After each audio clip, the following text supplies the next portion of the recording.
وقال إني ذاهب إلى ربي سيهدين رب هب لي من الصالحين فبشرناه بغلام حليم فلما بلغ معه السعي قال يا بني إني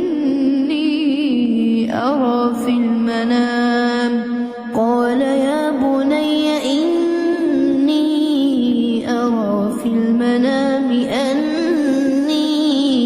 أذبحك فانظر ماذا ترى قال يا أبت افعل ما تؤمر ستجدني إن شاء الله من الصابرين